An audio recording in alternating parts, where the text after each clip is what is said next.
I've been making music for almost 7 years, so I can work pretty quickly in my DAW nowadays, and using the right keyboard shortcuts is a big reason for that. So let's rank them. Why the heck not? So I have the shortcuts here, and along the way I'm going to be demonstrating each one. But I want to set the standard first with Ctrl-Z and Ctrl-Shift-Z. These are the undo and redo buttons. Instant S tier, I don't even need to explain why. Next up we have the arrows. So with the arrows you can move stuff around, basically. You can move notes or clips around, up and down, left or right. They're very useful, especially if you're on a trackpad, which I am, A tier. Next up we have the shift arrow combo. So normally you would move notes by one semitone at a time, but if you hold down shift you will move them one octave up or down every time you press it. It's pretty useful but not as versatile. B tier. Next up we have Control comma. This just opens up the preferences of Ableton. It's not a huge time saver, but it is still quite handy to know. D tier. Control A. This is the select everything button. Pretty useful. B tier. Next up we have Ctrl-C and Ctrl-V for copying and pasting. A tier. Hopefully I don't have to explain what they do. Now next we have Ctrl-D. So this is basically just copying and pasting, but just much quicker. If you press Ctrl-D you will duplicate what you've selected, and it also duplicates the empty space that you select. Definitely an S tier, super useful. Next up we have Ctrl-Shift-D. This is the evil twin of Ctrl-D. So this will duplicate everything on the time that you select. So if I select this little snippet here, it will move over everything that's on the time that is selected here. And as you can see, the markers will move in this case as well. I'm gonna have to go with D tier on this one. I don't use it nearly as often. Next we have some of the mouse shortcuts. So, Control drag, and this is alt drag if you're on Mac, by the way, they're flipped around. So if you hold down Control while dragging something, you will make a duplicate version of it. B tier, very solid. Now for alt drag, when you're dragging something and you hold down Alt or Command on Mac, again, they're flipped around, it will no longer swap to the grid. I don't know, Chief, I'm gonna have to go for D tier. Next up, we have shift drag. So this one's kinda complicated. Basically, you have to have an audio clip with the warp mode turned on, and when you hold down shift at the edge of it, you can stretch it to the selected time. And it will also change the pitch differently depending on the warp mode that you select. It's pretty cool, but it's kinda gimmicky, to be honest with you. E tier.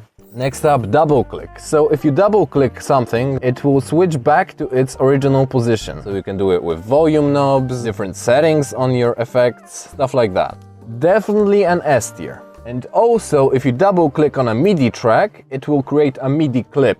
Which brings me to this next shortcut. Ctrl-Shift-M. This one's just so fucking useless, I can't get over it. So, to use it, you first have to select some empty space on your MIDI track in the arrangement view, and then you have to do such a complicated gesture, Ctrl-Shift, and then reach with your other hand to the M to create what? Just a MIDI clip. I could have just double-clicked to do that. This one loses you time instead of saving it. Fuck this shortcut. F tier. Next up, Ctrl-E. This is a shortcut for splitting up clips on your arrangement so that you can separate them. Definitely very useful, I would say it's A tier. Next up, you have Ctrl-F. So, I love it. This is a shortcut for searching up stuff. So let's say I want a kick sample. So I can just press Ctrl-F, type in kick, and all of my kicks in my library will show up. This is a huge time saver and I use it all the time. S tier. Now for Ctrl-G. This is a shortcut for grouping stuff, so you can group tracks together, you can group effects into effect tracks, and you can group instruments into instrument tracks. It's pretty useful. I'm thinking it should either go in B tier or C tier, I'm not sure. You know what, let's go with B tier, except I'm going to move Ctrl-A down a tier, because it's not that useful. And moving on, Ctrl-Shift-G, it basically ungroups whatever you just grouped with Ctrl-G. But you don't use it that often, so it's going to go down a tier. Next we have Ctrl-J. So this consolidates what you select into a single clip. So let's say for example you have two clips merged like this, you press Ctrl-J, it merges them into a single clip. It's pretty damn useful. B tier. Ctrl-L, so this loops the time that you select. I don't know, I'm thinking E tier. Next we have Ctrl-R, so this is a shortcut for renaming stuff.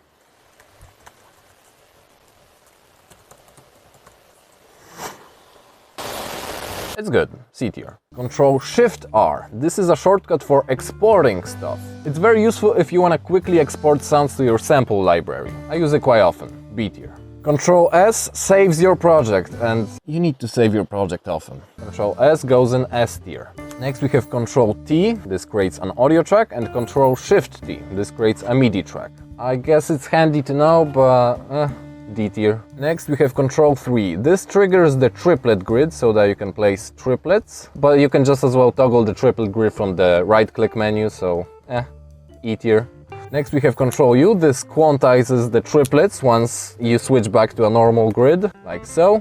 That's a C tier in my opinion. Next we have 0, so if you press 0 on a selected clip, you can temporarily turn it off. It's pretty useful if you're experimenting with taking something away, but you don't want to commit fully to the decision just yet. You can turn off clips or MIDI notes. It's actually pretty useful. B tier. Next we have B. This toggles on the draw mode. I don't use draw mode that often, to be honest. E tier.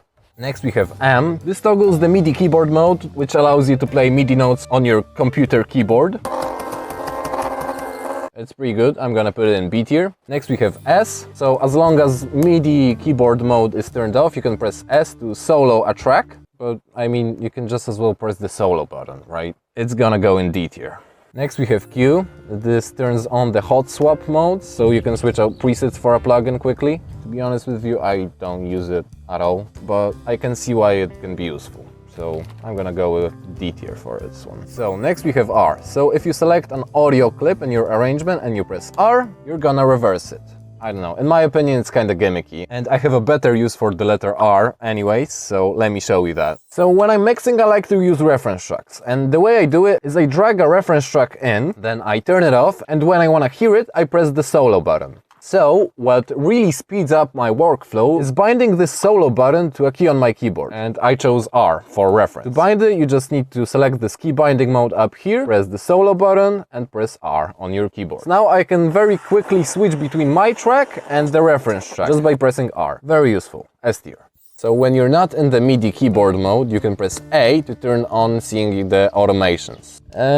I don't use it that much. I just prefer clicking the automation button, it's faster. And I have a better use for the letter A anyways. So next up we have the special A. So I like to have a plugin on my master called EQ3. And this is basically an equalizer with only 3 bands. So the low band, the mid band and the highs band. And with these buttons down here, you can toggle each of these on or off. And I like to bind to A on my keyboard. So now I can toggle the low end on and off very simply by just pressing one key on my keyboard. And it's great for when my ears get tired of hearing the track if I'm working in a loop, because I can just quickly take the low frequencies away so that I can start to imagine what a break would sound like. Definitely very useful, I would say it's A tier. So next up we have Tab. This switches between the arrangement view and the session view. It is a godsend, it has saved me hours. S tier.